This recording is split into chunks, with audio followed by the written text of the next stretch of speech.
আব্দুল্লাহ ইবনে মুবারক আমিরুল মুমিনিন ফিল হাদিস যাকে বলা হয়, হজের সফর করে বাগদাদ নগরীতে আগমন করেছেন। বাগদাদের বাদশাহ হারুন রশিদ সিংহাসনে বসা।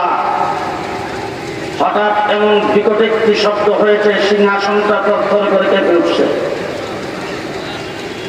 বাদশাহ গোয়েন্দা বাহিনীর লোকজনকে প্রেরণ করেছেন, দেখো তো দেখি আমার রাজত্বের রাজধানী বাগদাদে এত বিকট শব্দ কোথা থেকে হলো। গোয়েন্দা বাহিনী রিপোর্ট করেছেন, হুজুর আপনি কি জানেন আব্দুল্লাহ ইবনে মুবারক আপনার শহরে আগমন করেছেন? বলে হ্যাঁ, বাগদাদের জামি মসজিদে তিনি আসছেন, তার হাজার হাজার ছাত্র বক্তারা তাকে রিসিভ করার জন্য গিয়েছেন, তাকে নিয়ে মসজিদের মধ্যে সকলে বসেছেন। সেই অবস্থায় তিনি হাসি দিয়েছেন। হাসি দিলে মুসলমান কি বলে? উনি হাসি দিয়ে বলছেন আলহামদুলিল্লাহ। তারা শুনে তারা কি বল? তার হাসি দিয়ে আলহামদুলিল্লাহ বলার পরে যারা শুনছে সকলে মিলে যে ইয়ারহামুকাল্লাহ বলছে, আপনার সিংহাসন কাঁপায় দিয়েছে। এটা হলো মুসলমানের আওয়াজ।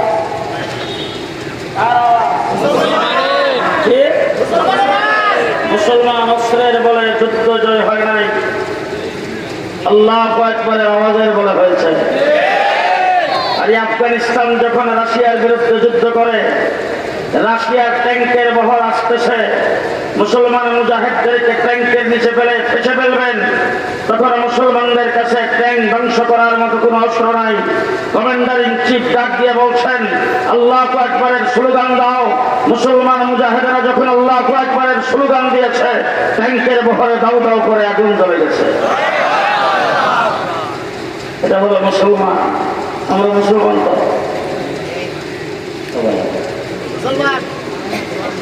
বলতে লজ্জা করে?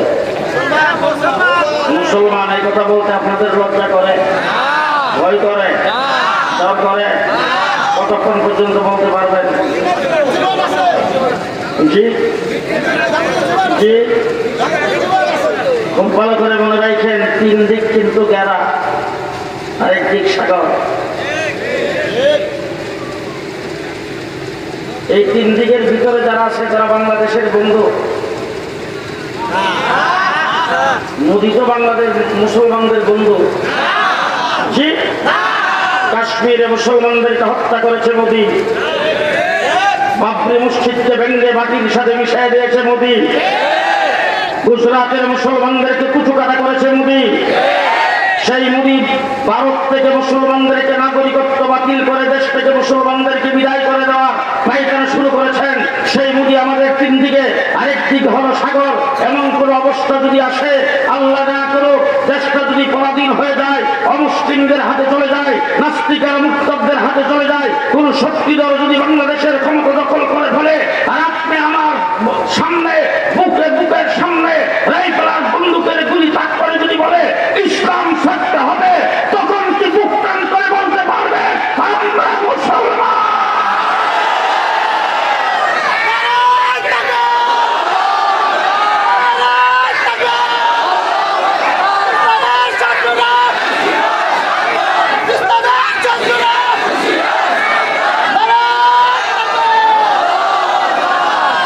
যতদিন দুনিয়াতে দেশবাস বেঁচে থাকবো, বুক টান করে মুসলমান বলে বেঁচে থাকবো। এমন কোন পরিস্থিতি যদি আপনাদের সামনে আসে, জীবনটা যদি চলে যায়, মুসলমানিত্বটা থাকবে। কোনটা রাখবেন আর কোনটা দিবেন? এমন কোন পরিস্থিতি যদি সামনে আসে, ঈমান চলে যাবে, তারপরে জীবন থাকবে। আর জীবন যদি চলে যায়, ঈমান থাকবে। কোনটা রাখবেন আর কোনটা দিবেন?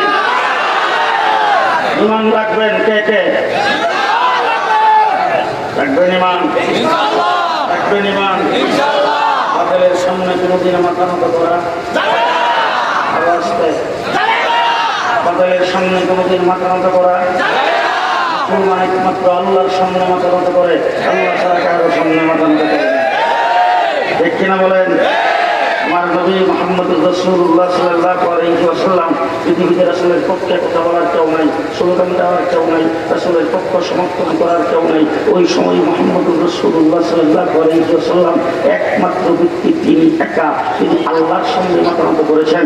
আমার ভাই মুহাম্মদুর রাসূলুল্লাহ সাল্লাল্লাহু আলাইহি ওয়াসাল্লামের সামনে এসে তাকে প্রলোভন দেওয়া হয়েছে, তোমাকে সুন্দরী নারী দেখে বিয়ে করে দেওয়া হবে, অসংখ্য সম্পদের মালিক করে দেওয়া হবে, বিশাল বড় অট্টালিকা বানিয়ে দেওয়া হবে, মক্কার প্রেসিডেন্ট বানিয়ে দেওয়া হবে, রাজত্ব দেওয়া হবে, পদবি দেওয়া হবে, সবকিছু দেওয়া হবে।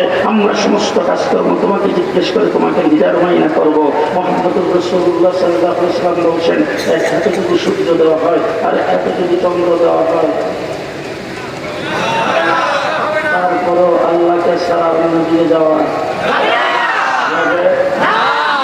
ইসলামের সর্বপ্রথম শহীদ, ইসলামের সর্বপ্রথম শহীদ একজন মহিলা, তার নাম হযরত সুমাইয়া। কি নাম? সুমাইয়া। সর্বপ্রথম এর আগে ইসলামের জন্য, মুসলমানের জন্য, কোরআনের জন্য, আল্লাহর জন্য, দ্বীনের জন্য কেউ জীবন দেয় নাই। সর্বপ্রথম জীবন দিয়েছেন একজন মহিলা, তার নাম সুমাইয়া। আবু জাহেল থেকে ধৈরাই না, দুইটা পাওয়ার মধ্যে রশি বাঁধছে।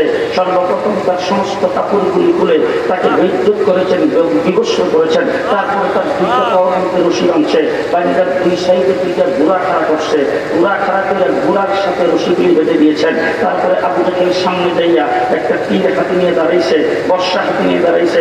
দাঁড়ায় তারপরে তাকে বলতেছেন, সুমাইয়া এখনো সময় আছে, দুইটা রাস্তার সামনে, একটা হলো যদি নবী মুহাম্মদকে ধরে রাখো তাইলে দুইটা ঘোড়া দুই থেকে দৌড়ে দিয়ে দেবো, আর আমার হাতের বর্ষা দিয়ে তোমাকে আঘাত করবো, তুমি দুনিয়ার থেকে চলে যাইবা। আর দুই নম্বর পথ হলো তুমি যদি এই মুহূর্তে বলো নবী মুহাম্মদকে সাল্লাম, তাইলে রশির বানগুলি খুইলা তোমাকে সুন্দর জামা কাপড় পরাইয়া তোমার ঘরে তোমাকে পুরস্কৃত করে ফিরে দিব।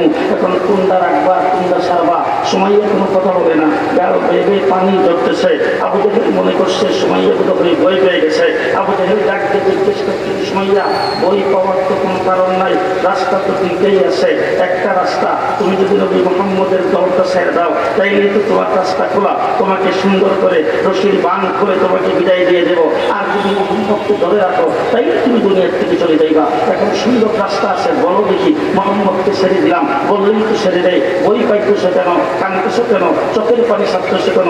এই কথা শুনে সুমাইয়া চিৎকার করে ডাক দিয়ে বলছেন, এই কুলাঙ্গার আবু জাহেল, ভালো করে শোন, তুই মনে করতেছ আমাকে তুই শেষ করে দিবে, আমাকে শেষ করে দিবে, আমাকে কতল করে দিবে, আমার লাশটাকে ছিন্ন বিচ্ছিন্ন করে দিবে, আমি দুনিয়ার থেকে চলে যাব, আমি বেইজ্জত হয়ে দুনিয়ার থেকে যাব, লাঞ্ছিত হয়ে দুনিয়ার থেকে যাব, এই কথা তুই মনে করছ। এই জন্য আমি এই ভয়ে বোধহয় চোখের পানি ছাড়তেছি।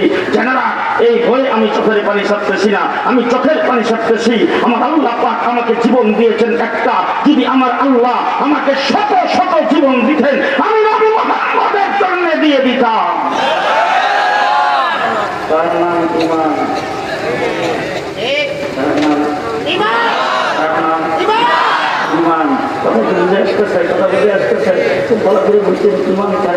আমরা আজকে 450 বছর পরে পৃথিবীতে বর্তমানে 200 কোটির উপরে মুসলমান। জি, 1,40,000 পয়গম্বর পৃথিবীতে বিদায় হয়েছে। সর্বপ্রথম শেষ আমার নবী মুহাম্মদ রাসূলুল্লাহ সাল্লাল্লাহু আলাইহি ওয়াসাল্লাম পৃথিবীতে আগমনের আগে, রাসূল পৃথিবীতে আগমনের আগে একজন নবী পৃথিবীতে আগমন করেছিলেন। তার নাম হযরত ঈসা আলাইহিস সালাতু ওয়াস সালাম। হযরত ঈসা আলাইহিস সালাতু ওয়াস সালামকে আল্লাহ তাবারক ওয়া তাআলা বানিয়েছেন রূহুল্লাহ। ঈসা আলাইহিস সালাতু ওয়াস সালামের কাছে আল্লাহ পাক আসমানের একটা বড় কিতাব যার নাম ইনজিল, সেই কিতাবটা ঈসা আলাইহিস সালামের কাছে নাযিল করেছেন। আমার রাসূল সাল্লাল্লাহু আলাইহি ওয়াসাল্লাম ঈসা আলাইহিস সালাম পৃথিবী থেকে বিদায় হওয়ার 500 বছর পরে পৃথিবীতে আগমন করেছেন। এবার আমি আপনাদের জিজ্ঞেস করতে চাই, হযরত ঈসা আলাইহিস সালাম দুনিয়া থেকে চলে যাওয়ার কয়দিন পরে আমার নবী পৃথিবীতে আসছে? জি, 500 বছর পরে। এবার জিজ্ঞেস করতে চাই, ঈসা আলাইহিস সালাম কি মূর্তির পূজা করতেন? জি, ঈসা আলাইহিস সালাম মূর্তির পূজা করে নাই। মূর্তির সংস্কৃতি ঈসা আলাইহিস সালামের তরিকায় ছিল না। হযরত ঈসা আলাইহিস সালাম চন্দ্র সূর্যের পূজা করে নাই। ঈসা আলাইহিস সালাম আগুনের পূজা করে নাই। ঈসা আলাইহিস সালাম বাইতুল্লাহ শরীফ উলঙ্গ হয়ে তওয়াফ করে নাই। ঈসা আলাইহিস সালাতু ওয়াস সালাম কোনো কিন্তু কোনো মানুষকে মারে নাই, কাউকে তো আঘাত করে নাই। তাই হযরত ঈসা আলাইহিস সালাম চলে যাওয়ার 500 বছর পরে আমার রাসূল পৃথিবীতে আয়েশা দেখলেন বাইতুল্লাহ শরীফের চতুর্দিকে 360টা মূর্তি। বাইতুল্লাহর ভিতরটাকে মূর্তি দিয়ে সাজাইছে। তারা ঈসা আলাইহিস সালামের কথা বলে জি ঈসা আলাইহিস সালামের উম্মত বাইতুল্লাহ শরীফ উলঙ্গ হয়ে তওয়াফ করে নাউজুবিল্লাহ এটা ঈসা আলাইহিস সালামের আদর্শ তো হ্যাঁ এমন নিষ্ঠুর আর এমন বর্বরতায় তারা পৌঁছেছেন এমন সভ্যতায় তারা পৌঁছেছেন মেয়ে সন্তান জন্মগ্রহণ করলে জিন্দা কবর দেয় 500 বছর পরে রাসূল এসে দেখলেন ইনজিল কিতাবটা হযরত ঈসা আলাইহিস সালামের কাছে আল্লাহ পাক নাযিল করেছিলেন ইনজিলের বংশ নাই ইনজিলের বংশ নাই কয় বছর 500 বছর অতিবাহিত হয়েছে ইনজিল কিতাবের অস্তিত্ব নাই ঈসা আলাইহিস সালামের আদর্শের অস্তিত্ব নাই ঈসা আলাইহিস সালামের শরীয়তের অস্তিত্ব নাই ঈসা আলাইহিস সালামের শিক্ষা সংস্কৃতির অস্তিত্ব নাই মূর্তির পূজা শুরু করেছেন আগুনের পূজা শুরু করেছেন চন্দ্র আর সূর্যের পূজা শুরু করেছেন বাইতুল্লাহ শরীফকে মূর্তি দিয়ে সাজায়েছেন 500 বছরের মাথায় এবার ওয়া শেষ কথা আপনাদেরকে বলতে চাই আমার নবী দুনিয়া থেকে গেছে কয় বছর 14.5 বছর আমার নবী থেকে চলে গেছেন কোরআন কারিম বোধ হয় 60 পারা ছিল এখন 30 পারা আছে জি না সূরা ফাতিহা আয়াত 15 ছিল 41টা এখন 7টা রয়েছে জি না উজুর ফরজ ছিল 20টা এখন আছে 4টা হ্যাঁ আজকে থেকে 47 বছর আগে উজুর ফরজ ছিল 4টা এখন আছে 4টা তয়মুমের ফরজ ছিল 3টা এখন আছে 3টা গোসলের ফরজ ছিল 3টা এখন আছে 3টা 2 রাকাত নামাজ ছিল 60টা মাসলা এখন আছে 60টা মাসলা ফজরের নামাজ ছিল 4 রাকাত এখন আছে 4 রাকাত যোহরের নামাজ ছিল 12 রাকাত এখন আছে 12 রাকাত আল্লাহর নবী রুকুতে গিয়ে সুবহানাল্লাহিল আযীম বলতেন এখন সুবহানাল্লাহিল আযীম বলে রুকুতে রাসূল সাহাবায়ে কেরাম যেভাবে যাইতেন এখন মানুষ সেইভাবে যায় মসজিদে যাওয়ার সময় ছিল ডাইন পাও রাসূলের জামানায় এখন মসজিদে যাওয়ার সময় ডাইন পাও মসজিদ পরিবর্তন হয়েছে ছাত্র মসজিদ টিনের মসজিদ বাঁশের বানানো মসজিদ সোনার ঘর মসজিদ সেই মসজিদে যাইতো ডাইন পাও আর টাইলস লাগানো মসজিদ সেটার মধ্যে যাইতো ডাইন পাও এসি লাগানো মসজিদ সেটার মধ্যে যাইতো ডাইন পাও জমানার পরিবর্তন হয়েছে জমানা স্মার্ট হয়েছে জমানা ডিজিটাল হয়েছে জমানা আধুনিক হয়েছে জমানা মডার্ন হয়েছে ইসলামের বিধানের কোনো পরিবর্তন হয় নাই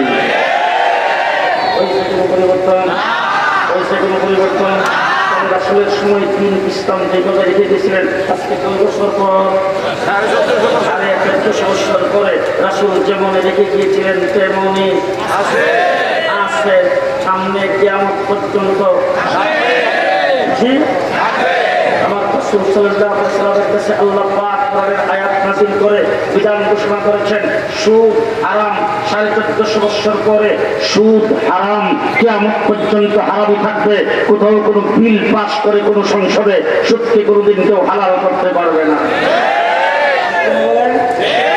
রাসূল সাল্লাল্লাহু আলাইহি ওয়াসাল্লাম 1450 বছর হলো দুনিয়া থেকে চলে গেছেন এখন পর্যন্ত দিন রাসূল যেভাবে রেখে গেছেন কমপ্লিট দিন সেই অবস্থায় আছে মুহাম্মদুর রাসূলুল্লাহ সাল্লাল্লাহু আলাইহি ওয়াসাল্লাম চলে যাওয়ার পরে দিনের এ পর্যন্ত সামান্যতম কোনো ক্ষতি কেউ করতে পারে নাই দিনের মধ্যে কেউ কাজ করে কিছু বাদ দিতে পারে নাই আবার দিনের ভিতরে কেউ কোনো কিছু ঢুকাইতে পারে নাই যেমন রেখে গেছিলেন কমপ্লিট দিন তেমনই আছে কিয়ামত পর্যন্ত থাকবে কি জন্য থাকবে কেন থাকবে কিভাবে থাকবে আমার নবী মুহাম্মদুর রাসূলুল্লাহ সাল্লাল্লাহু আলাইহি ওয়াসাল্লাম পৃথিবীতে আসার আগে 1,24,000 পয়গম্বর পৃথিবীতে আগমন করেছেন আদম থেকে ঈসা পর্যন্ত যত নবী আগমন করেছেন উলামায়ে কেরাম আছে জিজ্ঞেস করে দেখেন কোন নবী দুনিয়া থেকে যাওয়ার সময় তার কোনো নায়েব ঠিক করে যান নাই কোন নবী দুনিয়া থেকে যাওয়ার সময় তার কোনো খলিফা নিয়োগ করে যান নাই কোন নবী তার কোনো প্রতিনিধি ঠিক করে যান নাই আমার নবী মুহাম্মদুর রাসূলুল্লাহ সাল্লাল্লাহু আলাইহি ওয়াসাল্লাম দুনিয়া থেকে যাওয়ার সময় বলছেন আলাইকুম বিসুন্নতি ওয়া সুন্নাতিল খুলাফায়ে রাশিদিন আল মাহদিয়িন উম্মত ভালো করে শুনে রাখো অতীতে নবী দুনিয়া থেকে চলে গেছে খলিফা নিয়োগ করে যান নাই আমি তোমাদের জন্য খলিফা নিয়োগ করে গেলাম দ্বীনের প্রয়োজনে দ্বীনের খাতিরে দ্বীনকে রক্ষা করার জন্য আমার খুলাফায়ে রাশিদিন দ্বীন ইসলামের ব্যাপারে আমল আখলাকের ব্যাপারে মুসলমানদের চলাফেরার ব্যাপারে যে সিদ্ধান্ত খুলাফায়ে রাশিদিন দেবে সেই সিদ্ধান্ত আমি নবীটা মানা জীবন জরুরি উম্মতের জন্য খুলাফায়ে রাশিদিনেরটা মানাও জরুরি রাসূল বলেছেন তিনজন উলামা ওয়া আমি দুনিয়ার থেকে চলে যাচ্ছি, কিন্তু আমার শুধু নয়, আদম থেকে ঈসা, আমার আদম থেকে আমি পর্যন্ত যত নবী পৃথিবীতে আগমন করেছেন সমস্ত নবীর নায়েক আমার উম্মতের উলামায়ে কেরাম। মুহাম্মদুর রাসূলুল্লাহ সাল্লাল্লাহু আলাইহি ওয়াসাল্লামের নায়েক জি না। আজকে যদি ঈসা আলাইহিস সালামের মায়ের যদি কেউ গালি দেয়, ঈসা আলাইহিস সালামের উম্মতের গায়ে দাবিদার খ্রিস্টান চুপ করে বসে থাকতে পারে, আমরা চুপ করে বসে থাকবো না? বলেন, ঈসা আলাইহিস সালামকে যদি কেউ গালি দেয়, ঈসা আলাইহিস সালামের লাঠিকে যদি কেউ গালি দেয়, ঈসা আলাইহিস সালামের মাকে যদি কেউ গালি দেয়, মুসার উম্মত আসিয়ার যদি কেউ গালি দেয়, আমরা কি ছেড়ে দেবো? এই উম্মতের উলামায়ে কেরাম সমস্ত নবীদের নয়। মুহাম্মদুর রাসূলুল্লাহ সাল্লাল্লাহু আলাইহি ওয়াসাল্লাম দুনিয়া থেকে যখন চলে গেছেন, দিন কিভাবে টিকে রয়েছেন খুব ভালো করে বুঝবেন। আল্লাহ দুনিয়া থেকে চলে গেছেন, এই উম্মতের দায়িত্বভার গ্রহণ করেছেন ইসলামের সর্বপ্রথম ব্যক্তি হযরত আবু বকর সিদ্দিক। সেই আবু বকর সিদ্দিক হলেন ঠান্ডা মিয়া। ঠান্ডা মিয়া বুঝেন তো? হ্যাঁ, রাসূল বলেছেন আরহামু উম্মতি বিউম্মতি আবু বকর। আবু বকর হলেন প্রথম দিক ঠান্ডা মিয়া। সে আবু বকর সিদ্দিক খলিফাতুল মুসলিমিন, আমিরুল মুমিনিন হয়েছে। যাকাতকে কিছু সংখ্যক লোক অস্বীকার করেছে, আবার মুসলিমাতুল কাযযাব নবুয়তের দাবি করেছে। হযরত আবু বকর সিদ্দিক ঠান্ডা মিয়া বলছেন যে, শুনে রাখো, আয়াতুসুদ্দিন ওয়া আনা হিজুন, আমি আবু বকর জিন্দা থাকতে দ্বীনের সামান্য ক্ষতি হবে, আবু বকর সিদ্দিক বরদাস্ত করবে না। আজকে আপনাদের সামনে ধরে বলতে চাই, আমাদের মসজিদের ইমাম সাহেব তারাও কিন্তু ঠান্ডা, মাদ্রাসার মুহাদ্দিস তারাও কিন্তু খুব ঠান্ডা, মুফতি সাহেব তিনিও কিন্তু খুব ঠান্ডা, মাদ্রাসার মুতামিম তারাও কিন্তু খুব ঠান্ডা। আমরা অত্যন্ত ঠান্ডা এবং আমরা অত্যন্ত আরাম প্রিয়, কারণ আরাম আয়েশ আল্লাহ পাক আমাদেরকে দিয়েছেন। তার কারণ হলো আপনার মসজিদ ইমাম সাহেব, আপনার মাদ্রাসার হুজুররা যে খানা খায়, হুজুররা যে বসবাস করে, আপনার গাছের প্রথম ফলটা পাকলে এটা তো আপনাদের এলাকায় চেয়ারম্যান দেখা হয়। পুষ্কুনির থেকে মাছটা ধরছে, মাছটা যখন ধরছে বড় মাছটা হাজিয়া যদি দেয় তাহলে মেম্বারের বাড়িতে পাঠায়। জি জি, কথা বলেন। নতুন মুরগিরা প্রথম ডিম বাড়ছে, সর্বপ্রথম ডিম দেখারে স্কুলের মাস্টারদের এই মাঝখানে বাড়িতে সৈন্য দলের লোক বসা আছে, এরা কথা পায় না। হুজুরের খাওয়ায় না, আজকাল খাওয়ায় না। ঘটনাটা কি? খাওয়ায় না। নতুন গাবি প্রথম জ্ঞান দিছে, সর্বপ্রথম যুদ্ধ তো এত চেয়ারম্যান রে খাওয়ায়, সর্দার রে কারে কারে? আমাদের কি আরাম আয়েশের অভাব? জি, আরামের অভাব। হাই হাই হাই, কত মানুষ যে খানা পিনা লইয়া আমাদের পেছনে পেছনে ঘুরে পাক করে ফেলে রাখে, খাওয়ার সময় পাই না। এইভাবে মানুষ আলিম ওলামা ইকরামকে মহব্বত করে। আমরা অত্যন্ত আরামের সাথে মসজিদে আসি, হুজুরে আসি, খানকায় আসি, মাদ্রাসায় আসি, হাদিসের মসজিদে আসি, সব থেকে আমরা অত্যন্ত আরামপ্রিয়ভাবে আসি। আমরা খুবই ঠান্ডা মেজাজের চলাফেরা মানুষের সাথে করি। মসজিদের ইমাম সকল মুসল্লিদের সাথে সুন্দর ব্যবহার করে চলি। কিন্তু জেনে রেখেন, হযরত আবু বকর সিদ্দিক তিনিও ছিলেন ঠান্ডা। যখন ইসলামের প্রয়োজন আসছে তিনি বলছেন, আমি জিন্দা থাকতে দ্বীনের ক্ষতি হবে, বরদাস্ত করা হবে না। আজকে আমরা বলে গেলাম, দিন ইসলামের স্বার্থে, দ্বীনের স্বার্থে আমাদের সামনে যদি এমন কিছু আসে ইসলামকে ধ্বংস করার জন্য কেউ আসবে, আমরা ঘরে বসে থাকবো না।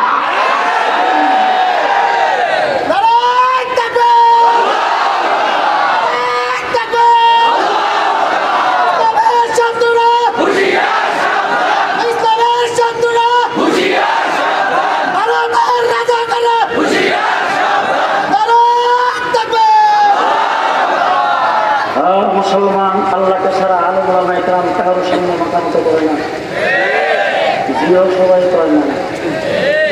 আল্লাহকে ছাড়া কারোর সামনে আমরা মাথা নত করি না। আজকে কারণ লম্বা ইতিহাস বলতে চাই না। ইমামে আজম আবু হানিফা রাহমাতুল্লাহ আলাইহি তখন তার সময়ের বাদশা বলছে, আপনাকে প্রধান বিচারপতির দায়িত্ব দিতে চাই। ইমামে আজম বলেন, কখনো না,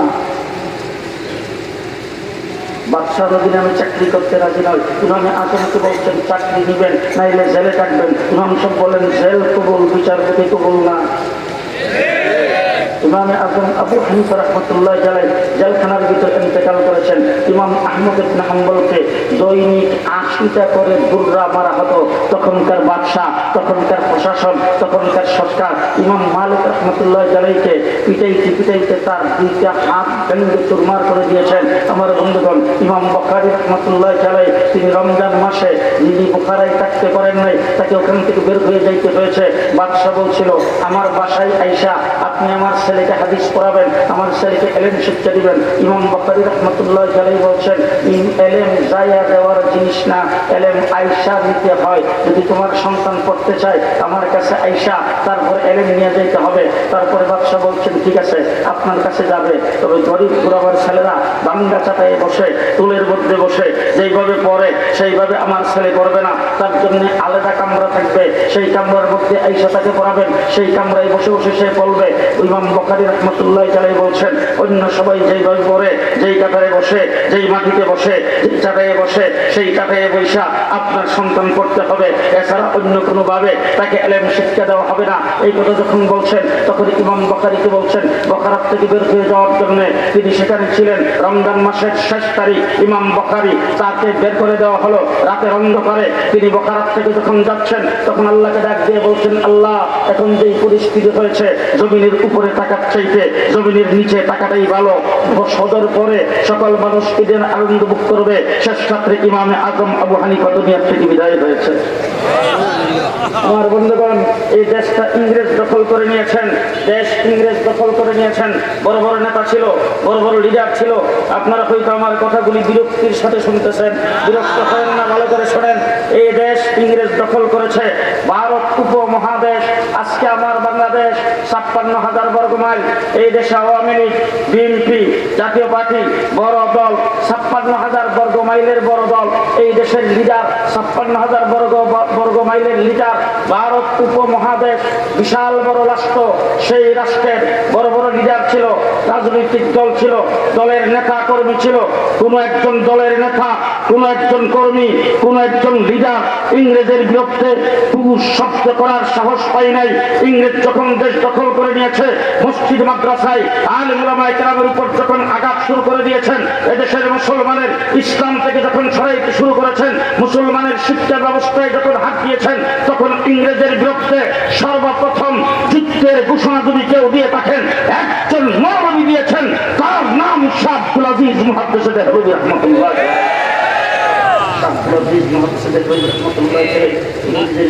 মুক্তিযুদ্ধের ফতোয়া দিয়েছেন 1802 খ্রিস্টাব্দে, 1831 খ্রিস্টাব্দে সৈয়দ আহমদ বেরলভী রহমতুল্লাহ আলাইহি, 1831 খ্রিস্টাব্দে 5ই মে সৈয়দ আহমদ বেরলভী রহমতুল্লাহ আলাইহি, শাহ ইসমাইল শহীদ রহমতুল্লাহ আলাইহি, শাহ আব্দুল আজিজ মুহাদ্দিস দেহলভী রহমতুল্লাহ আলাইহির ঘোষণায় তারা দুজন বালাকোটের ময়দানে শাহাদত বরণ করেছেন। ভালো করে ইতিহাসটা মনে রাখবেন। 1831 খ্রিস্টাব্দের 5ই মে দিবাগত রাত্রে হযরত সৈয়দ আহমদ বেরলভী রহমতুল্লাহ আলাইহি, শাহ ইসমাইল শহীদ রহমতুল্লাহ আলাইহি বালাকোটের ময়দানে শাহাদত বরণ করেছেন। আর একই সূত্রে 2013 সালের 5ই মে দিবাগত রাত্রে আল্লামা আহমদ শবীর বাহিনী শাপলা চত্বরে শাহাদত বরণ করেছেন। পরিষ্কার ইতিহাস ভালো করে মনে রেখেন। সৈয়দ আহমদ বেরলভী রহমতুল্লাহ আলাইহির পরে টিপু সুলতান ইংরেজের বিরুদ্ধে যুদ্ধে নামছেন, শাহাদত বরণ করেছেন। সিরাজউদ্দৌলা শাহাদত বরণ করেছেন 1857 খ্রিস্টাব্দে।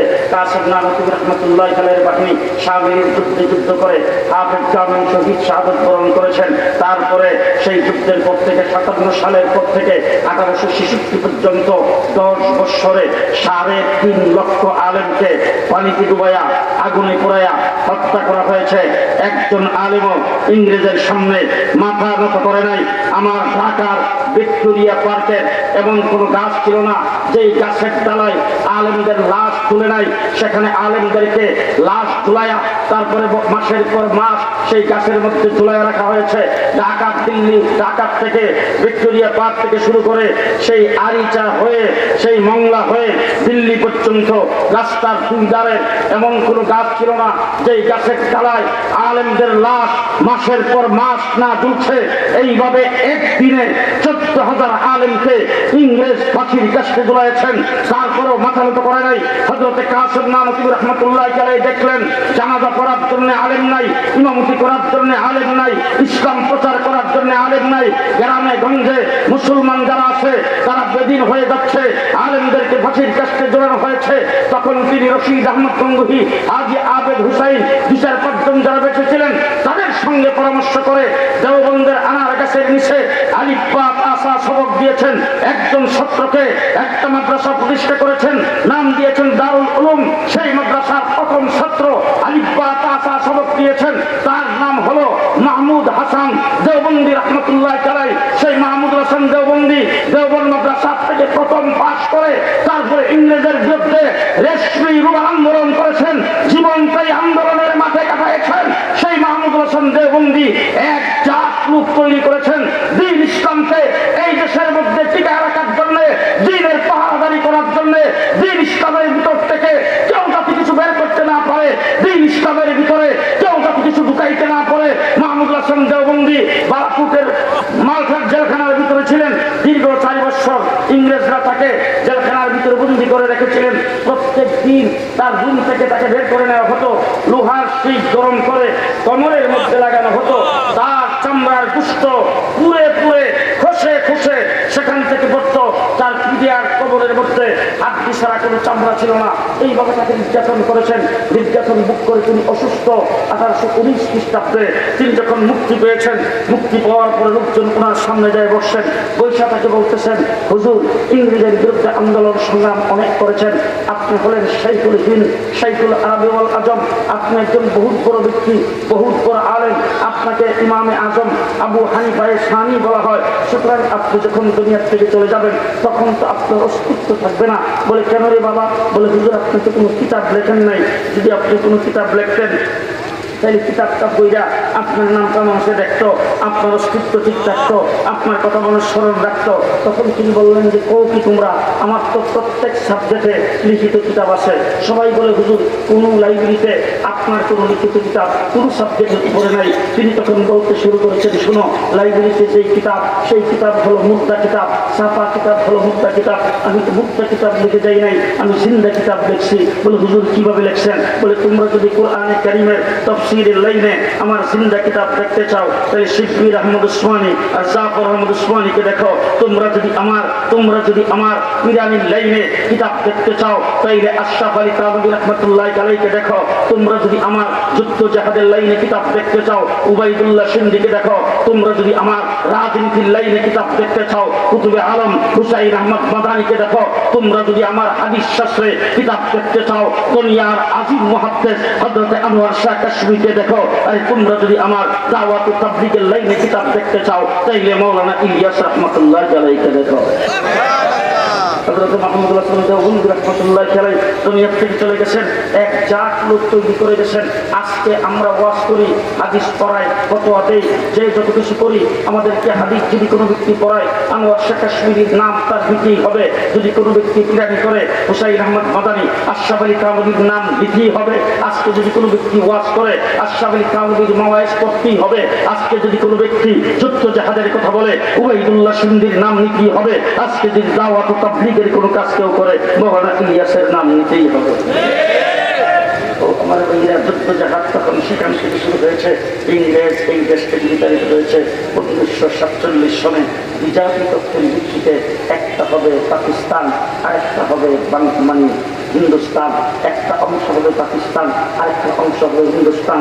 এই বিজাতি তথ্যের ভিত্তিতে 200 বছর লাঠি ডান্ডার আঘাত খাওয়ার পরে ইংরেজ যখন এই দেশ থেকে বিতাড়িত হয় তখন একটা জায়গার নাম হবে হিন্দুস্তান, আরেকটা হবে পাকিস্তান। জানি না আপনারা বুঝবেন কিনা। 1 নম্বর হলো হিন্দুস্তান যেই জায়গাটার নাম হবে এখানে হবে হিন্দু মেজরিটি এলাকা, আর যেখানে মুসলমান মেজরিটি সেটার নাম হবে পাকিস্তান। আমার এই কথাকে আপনারা বুঝতে পেরেছেন? যদি বুঝতে থাকেন বাকি কথাটা আপনারা বলবেন, আমি তারপরে চলে যাব। আপনারা বাকি কথাটা বলেন তো, আমরা তখন কোন বারে বসছিলাম? পাকিস্তান। আমাদের দেশটার নাম ছিল পূর্ব পাকিস্তান। এবার বলেন তো, আমরা পূর্ব পাকিস্তান কেন হলাম, হিন্দুস্তান কেন হইলাম না? ডাইনি বামে তাকে দেখবেন, কেউ যদি কথা না কম মনে করেন যে হ্যাঁ হ্যাঁ বলে। আমরা কি জন্য পূর্ব পাকিস্তানের অংশ হয়েছিলাম? আরো আসতে মুসলিম অধ্যুষিত হওয়ার কারণে আমরা পূর্ব পাকিস্তান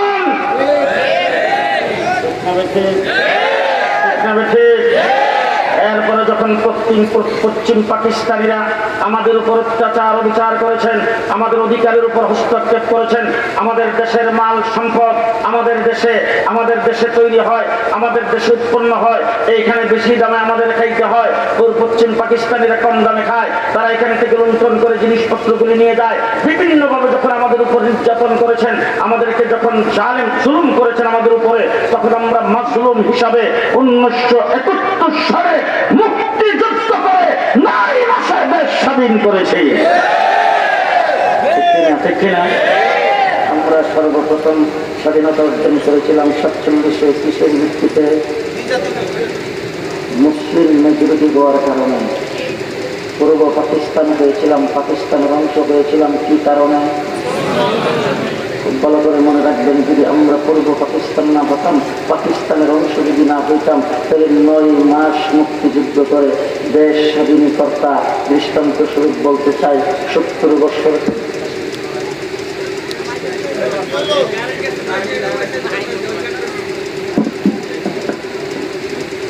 70 বছর যাবৎ কাশ্মীর লড়াই করতেছে স্বাধীনতা হয়েছে? মণিপুরের দিকে তাকায় দেখেন, ত্রিপুরার দিকে তাকায় দেখেন, আসামের দিকে তাকায় দেখেন, 40 বছর পর্যন্ত লড়াই করতেছে, স্বাধীনতা অর্জন করতে পারে নাই। যদি আমরা মুসলিম মেজরিটি না হতাম, আমরা স্বাধীনতা অর্জন করতে পারতাম না। তাহলে আমাদের মূল পরিচয় কি? ভিআইপি যারা চেয়ারে বসেন, আপনারা বলেন মূল পরিচয় কি? ওই দিকে যারা চেয়ারে বসে পারে না, মূল পরিচয় কি? হাতরে এখন লিখিত কাটাকাটা সমর্থন জন্য এই কথাটা, মূল পরিচয় কি? আমাদের মূল পরিচয় কি? আমরা মুসলমান হয়েই বেঁচে থাকতে চাই। এক কথাই বলতে চাই, এই দেশের ওলামায়ে কেরাম এদেশের মুসলমানকে মুসলমান হিসেবে রাখতে চায়। এই জন্য আইয়ুব খান যখন ফ্যামিলি প্ল্যানিং আইন জারি করেছেন, আল্লামা শামসুল হক ফরিদপুরি রহমতুল্লাহ আলাইহি আইয়ুব খানের বিরুদ্ধে গর্জন দিয়েছেন। আমরা তার মোকাবেলায় ফ্যামিলি প্ল্যানিং আইনের মোকাবেলা করেছি। ইতিহাস ভালো করে মনে রাখেন, দেশ যখন স্বাধীন হয়েছে 10 বছরে রাজনৈতিকভাবে এই দেশ থেকে ইসলামকে যখন অবরচনা করার চেষ্টা শুরু হয়েছে, হযরত হাফিজ হুজুর রহমতুল্লাহ আলাইহি 1981 সনে মাঠে ময়দানে খানকার থেকে বের হয়ে রাজনৈতিকভাবে যারা ইসলামকে ধ্বংস করতে চেয়েছিল, তাদের থেকে আমাদেরকে বাঁচিয়েছেন। হাইকোর্ট থেকে 2 জন বিচারপতি ফতোয়ার বিরুদ্ধে রায় দিয়েছেন। মুফতি ফজলুল হক আমিরের নেতৃত্বে আমরা তার মোকাবেলা করে হাইকোর্টের মাধ্যমে ফতোয়াকে আবার চিরকালের জন্য প্রতিষ্ঠিত করেছি। পরিষ্কার ভাষায় বুঝেন, তাসলিমা নাসরিন কোরআন পরিবর্তনের কথা বলেছেন। বাইতুল মুকাদ্দমের খতিব উবাইদুল হকের নেতৃত্বে আমরা তার মোকাবেলা করে তসলিমাকে চিরকালের জন্য বাংলাদেশ থেকে বের করে দিয়েছি। আজকে শিক্ষা চিরন্তন জ্বালায়া এদেশের মানুষকে যখন মুশরিক বানাইবার পাইতারা শুরু করেছেন, শাইখুল হাদিস আল্লামা আজিজুল হকের নেতৃত্বে আমরা তার মোকাবেলা করে দেশের মানুষকে মুশরিক হওয়ার থেকে বাঁচাইছি। পরিষ্কার ভাষায় বলতে চাই, শাহবাগে নাস্তিকার মুক্তাদেরা ইমরান এই সরকারের নিয়ন্ত্রণে আরেকটি সরকার কায়েম করে যখন এই দেশে আল্লাহ এবং আল্লাহ রাসূলের বিরুদ্ধে কটূক্তি করেছেন, আল্লামা আহমদ শফির নেতৃত্বে শাপলা চত্বরকে রক্তে রঞ্জিত করে আমরাই তার মোকাবেলা করেছি। বলেন আমার দেশ পাক ও পবিত্র বাংলাদেশ, স্বাধীন সার্বভৌম বাংলাদেশ, এই দেশের 50 বর্ষ পূর্তি, স্বাধীনতার রজত জয়ন্তী, স্বাধীনতার সমুদ্র জয়ন্তী পালন হবে। আমাদের জন্য অত্যন্ত সৌভাগ্যের কথা এবং আমাদের জন্য খুবই আনন্দের কথা। সেখানে সৌদি আরবের বাদশাকে নিয়ে আসেন, আরব আমিরাতের বাদশাকে নিয়ে আসেন পৃথিবীর বিভিন্ন দেশের বাদশাগুলিকে আনেন, আমাদেরকে মেহমানদারির দায়িত্ব দেন। আমরা আমাদের যার যা কিছু আছে তাই নিয়ে আমরা মেহমানদারি করার জন্য প্রস্তুত আছি। কিন্তু গুজরাটের কুশাই যিনি মুসলমানদেরকে তার হাত মুসলমানদের রক্তে রঞ্জিত, যিনি কাশ্মীরি মুসলমানদেরকে হত্যা করেছেন, গুজরাটে মুসলমানকে হত্যা করেছেন, বাবরি মসজিদ তিনি ভেঙে চুরমার করে দিয়েছেন, যিনি 40 লক্ষ মুসলমানকে নাগরিকত্ব বাতিল করে ভারত থেকে বিদায় করে দিতে যাচ্ছেন, আজ সেই লোকটাকে যখন আমার দেশে আমার পাইকারা শুরু হয়েছে, আমরা তার মোকাবেলা আল্লামা জুনায়েদ বাবনগরের নেতৃত্বে করেছি, জেল জুলুম ভুইয়া ভোগ করেছি, কিন্তু তারপরও মাথা নত করি নাই। ইসলামের পাহারাদার, ইসলামের ইসলামের বলেন কে ইসলামের পাহারাদার? খুব ভালো করে বুঝছেন। দেশের পুলিশ, দেশের জনগণের জান মালের পাহারাদার, ওলামায়ে কেরাম, দ্বীন ইসলামের পাহারাদার। এখন আমি জিজ্ঞেস করতে চাই, এক ব্যক্তি ভাই ভাইয়ে ঝগড়া লাগবে, লাইগা ভাইয়ের পক্ষে আইসে, ভাইয়ের সারা সঙ্গে বিসর্জন, বড় ভাইয়ের পক্ষে আইসে সারা সঙ্গে বিসর্জন, আইসা মারামারি বসে একজনের হাত ভাঙছে, আরেকজনের মাথা ফাটছে, এরপরে কোর্টের মধ্যে কেস হয়েছে, বিচারটাকে মুসলিম ইমাম সাহেব করবে না কোর্টের মাধ্যমে হবে? জি বলেন বলেন বলেন। এটা হলো দুনিয়া। খুব ভালো করে বুঝছেন, যেহেতু ইসলামিক শাসন নাই, এই জন্য দুনিয়ার শাসন চলছে, সেই শাসনে আপনাকে যাইতে হবে। এবারে জিজ্ঞেস করতে চাই, রাতের বেলা বউর সঙ্গে রয়েছে ঝগড়া, বউর সঙ্গে চলবে, বউরে গালি শুরু করে দিচ্ছেন, তোর মারে তালাক, তোর বাপরে তালাক, তোরে দিলাম 1 2 3 4 5 6 7 14 তালাক। আপনাদের শরীর মাদারীপুরে এরকম হয় না, আমাদের তাকে আছে না? আছে না? এবার আপনাদের কাছে ফতোয়া তালাশ করতে চাই, যখন দুইজনে মারামারি লেগে হাত পা যখন বাংল, সেটার বিচারের জন্য গেছে কোথায়? কোর্টে। আর যদি কোর্টের বিচার না করে চেয়ারম্যান সাহেব এসে যদি বিচার মানায়, তাহলে চেয়ারম্যান সব বিচার করবেন, এলাকার সর্দাররা করবেন। কিন্তু একজন বউকে তালাক দিয়ে দিচ্ছে, এটার বিচার তো চেয়ারম্যানই করবে, ওসি সাহেব, এমপি, ও এদের ফতোয়া কে দিবে?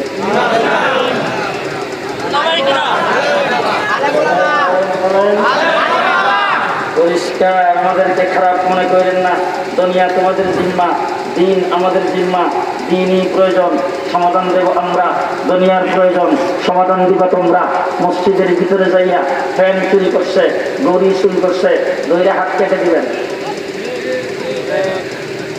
যেহেতু ইসলামী শাসন, ইসলামিক সরকার নাই, কোরআনী শাসন সেখানে বলবৎ নাই, এই জন্য দুনিয়ার যে শাসন চলছে সেই শাসন মোতাবেক ইমাম সাহেব যদি সুর ঢুকে সুর ধরে, সেই সুরকে নিয়ে হ্যান্ড ওভার করবেন থানায়। ঠিক না বেঠে? ঠিক না বেঠে? দুনিয়ার কোনো বিষয় যদি আসে তোমরা সমাধান দিবা, দিনের কোনো বিষয় আসলে আমরা সমাধান দেব। ঠিক না বলেন? দুনিয়ার কোনো বিষয়ে যদি সমাধান তোমাদেরকে আমাদের সহযোগিতা করতে হয়, সেটা আমরা করব। আমরা আমরা করবো না? করবো না? জি, বেশি লোকেরা সরকারের শেখ হাসিনা কাউয়া কাদেররা যখন বাংলাদেশ থেকে দেখে চলে গেলেন, তখন পুলিশ বাহিনী কাছ থেকে অব্যাহতি দিয়েছেন। বাংলাদেশের কোন থানায় কোন পুলিশ নাই, তখন রাষ্ট্র পাহারা স্কুল কলেজের ছাত্রদের পাশাপাশি মাদ্রাসার ছাত্ররাও দিয়েছেন। কিনা? আমার দেশের হিন্দু, বুদ্ধ, খ্রিস্টান আমার দেশের নাগরিক সুবিধা পাবে কিনা বলেন? ইলেকশন করতে পারবে না, মেম্বারি, দোকানদারি, ব্যবসা বাণিজ্য পারবে। তাইলে নাগরিক সুবিধা তারা পাবে কিনা?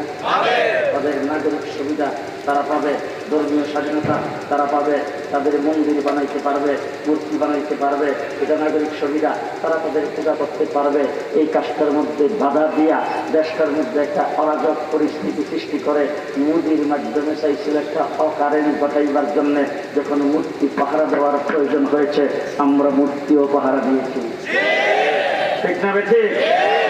পুলিশ বাহিনীকে বলতে চাই, প্রশাসনকে বলতে চাই, সরকারকে বলতে চাই, দুনিয়ার কোন প্রয়োজনে আমাদের সহযোগিতা চাইলে আমরা 100 বার তোমাদেরকে সহযোগিতা করব। দিনের প্রয়োজনে আমরা যেই ফতোয়া দিব সেই ফতোয়া জনগণকে মানাইবার জন্য তোমরা আমাদের সহযোগিতা করবা। এখন তোমরা যদি সাত সাহেবের পক্ষ অবলম্বন করো হবে হবে, যারা কয় না এরা বলেই বলে। জি গোটা বাংলাদেশের সমস্ত উলামায়ে কেরাম আল্লামা আহমদ শফীর নেতৃত্বে বসে ফতোয়া দিয়েছেন, মাওলানা সাদ গুমরা তার কথাবার্তা খুব স্পষ্টতার শামিল, তার দ্বীনি কোন কাজকর্মে কোন ব্যক্তি শরীক হতে পারবে না। বাংলাদেশের সমস্ত উলামায়ে কেরামের ইজমা। এখন যদি উপদেষ্টাদের মধ্যে কেউ, প্রশাসনের মধ্যে কেউ, তারা তাদের পক্ষে মজবুরি করতে চায়, আমরা মানব না, আমরা মানব না। এই যে আমরা যে মানব না, সব বাংলাদেশে আসতে পারে নাই, হঠাৎ করে আসছে, খবর পেয়ে বিমানবন্দর কল্যাণ গেরাও পেছনের দরজা দিয়ে ব্যক্তিরা কাকরাইলে নিয়ে গেছে। 3 দিন কাকরাইলে রেখা ওই ইজতেমার মাঠে নেওয়ার সাহস পাই নাই, তাকে এখান থেকে বিদায় করেছেন। এরপরে ইজতেমার মাঠ আল্লাহর ওলিদের মাঠ, নিখুঁত মুসলমানদের মাঠ, সুন্নতওয়ালাদের মাঠ, সুন্নতের উপর আমল সবসময় যেখানে হয়, যেখানে আল্লাহর ওলিরা বিচরণ করে, সেই মাঠকে রক্তে রঞ্জিত করেছেন সাদিয়ানি গোষ্ঠী, সেখানে মানুষকে হত্যা করেছেন। সুতরাং পরিষ্কার ভাষায় বলে যাচ্ছি, সাদিয়ানি গোষ্ঠীর তাবলীগ বাংলার মাটিতে চলতে দেওয়া যাবে না। সাদিয়ানি গোষ্ঠীর তাবলীগ বাংলার মাটিতে চলতে দেওয়া যাবে না। সাতকে আনার যে কোনো পাইকারা যদি হয়, বাংলাদেশের মানুষ রুখে দেবে, সাতকে বাংলাদেশে আসতে দেবে না।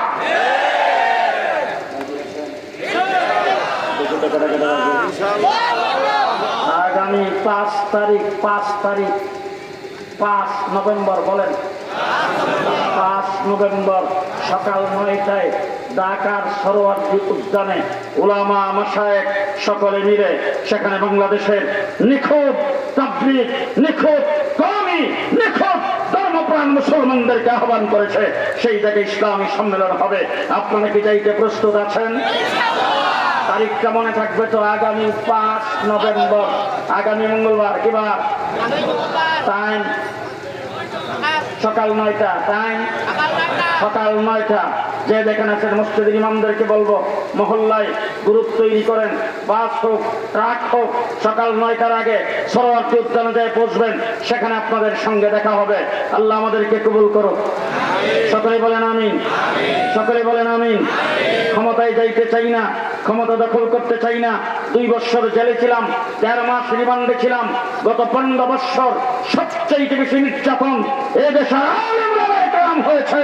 কিন্তু তারপরে বলছি, তত্ত্বাবধায়ক সরকারে আমাদের মাত্র একজন আলেমকে সেখানে রেখেছ, তারপরেও তাকে জিজ্ঞেস করে সব কাজ করো না। আজকে জেনে রাখো, রাষ্ট্র তত্ত্বাবধায়ক সরকার পরিচালনা করতেছে, সামনে নির্বাচিত সরকার আসবে, ক্ষমতায় তোমরাই থাকবে, তোমরাই দেশ চালাবে। তবে পরিষ্কার কথা বলে দিয়ে যাচ্ছি, ইসলামের বিরুদ্ধে কারোর সঙ্গে কোনো আপোষ হবে না। ইসলামের বিরুদ্ধে যে কেউ শব্দ করবে, আমরা তার মোকাবেলা করার জন্য অবশ্যই মুসলিম। আসসালামু আলাইকুম ওয়া রাহমাতুল্লাহি ওয়া বারাকাতুহু।